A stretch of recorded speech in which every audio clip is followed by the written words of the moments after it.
All right, Linda, let's get started then. Let's talk about your birth. So we'll talk about maybe your family heritage, where you came from, where you were born, how you got your name, your siblings, and those type of things. So why don't we start there? Okay. Well, I'm the youngest of seven. I was born on July 15th, 1948, in an Icelandic town called Swald, North Dakota. I came 3 weeks early, born on a hot summer day. Uh, it was very eventful. My brother had to run to get my father, who had to go to town to get the doctor. And like my mom said, it's a very difficult birth. And I was lucky to come into this world. My heritage is Icelandic. My grandparents were all from Iceland, settled in Manitoba. And my dad's father, or grandfather, settled in Swald and Akron, North Dakota. I believe he was one of the first white settlers in 1880. But my mom grew up in Arborg, Manitoba, and dad was born in Accra, North Dakota, but moved back to Manitoba and was raised as a Canadian. I grew up speaking Icelandic and English, half and half, because my parents only spoke Icelandic at home.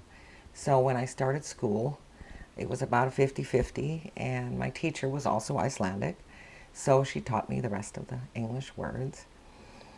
And like I said, I have three brothers, three sisters. Um, we're 18 years apart. My oldest brother is 18 years older than me. I have one sister who's only 15 months older than me. We're the babies.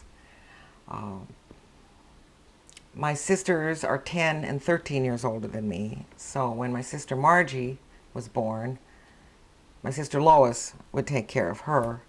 And then I came along. So my sister Louise, who was 10, was so happy because then she had me. So they each had their own baby because mom, of course, was too busy. Right. And so my sisters sort of raised us in their kind of like our other mothers, All right. Well, and let's talk still about today. that. Let's talk about your childhood, maybe some of your fondest childhood memories growing up on the farm and Well, I remember mom always laying down and putting me to sleep at night because I was afraid of the dark.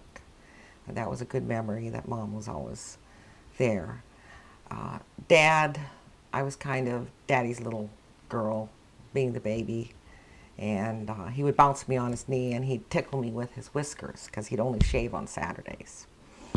I was like that. And sledding in the wintertime, I really liked that. We had 7 months of winter and we'd build igloos and tunnels. And I nearly suffocated in a tunnel once. My brother dug me out. Um, and I graduated from Ballard High. Had a wonderful high school years. I was in drama. I majored in drama, so I did plays.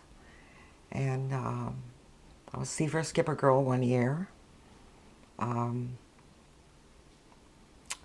I had a great teenage life. I think Seattle was great in the mhm. 60s, you know. And oh, when we moved here, the World's Fair was just getting ready to happen in 1962. Right. And Space Needle was half up when I got here.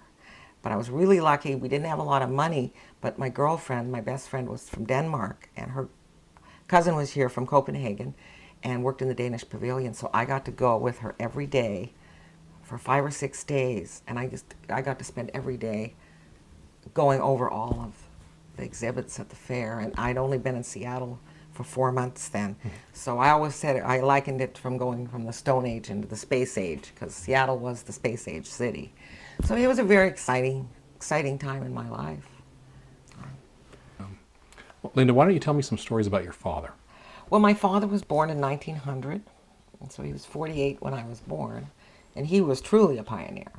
Uh, and he only had a sixth grade education, but he was the superintendent of public schools until where we lived until the early 50s, I believe, when they passed the law you had to have a degree.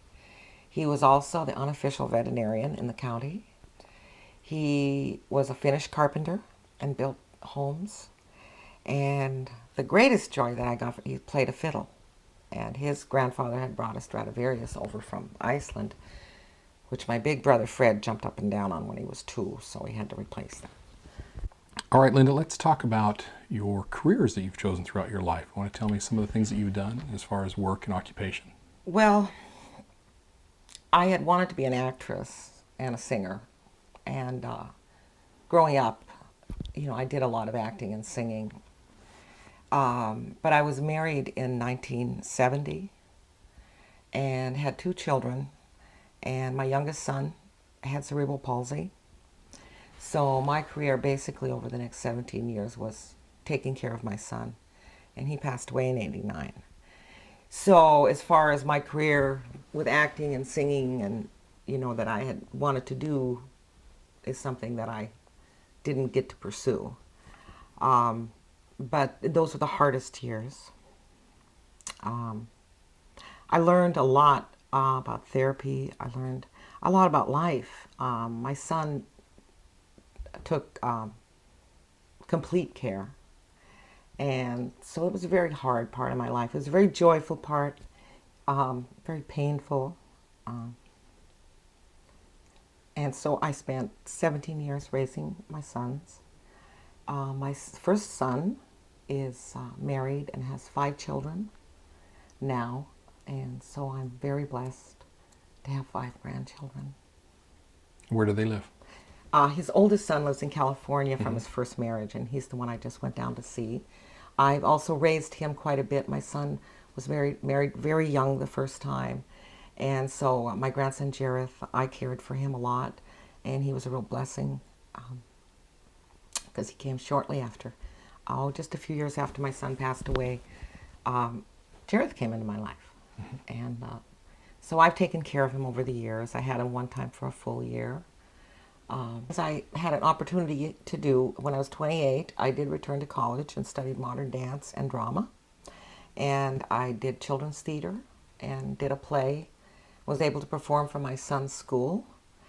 I also modeled and had a sculpture of myself, a thinker pose. And the sculptor's name is Leonard Lang. He was head of atmospheric science at the University of Washington, but he was also a sculptor, and he was a mentor to me at that time in my life, and I had a lot of deep feelings for him, as a person, and I think he kind of replaced my father for a while, but it was a wonderful experience to do the sculpture. It took us a year. All right, well, Linda, we just need to finish up our biography today by asking if there's any real life lesson that you've learned that you'd really like to pass on. Obviously, there was a lot of things you just had read out of there that really... a lot of what I just read. Okay. Just that, we need to live for today. Right. That we shouldn't always be planning for tomorrow, because life is too short. And that my pastor, he's taught me that you need to be present in the moment. I think that's the most important thing, and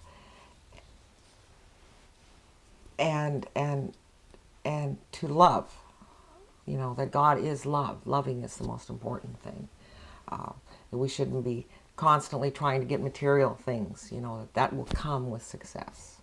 Success is going after what you want to do and what you want to be, and then I believe that follows.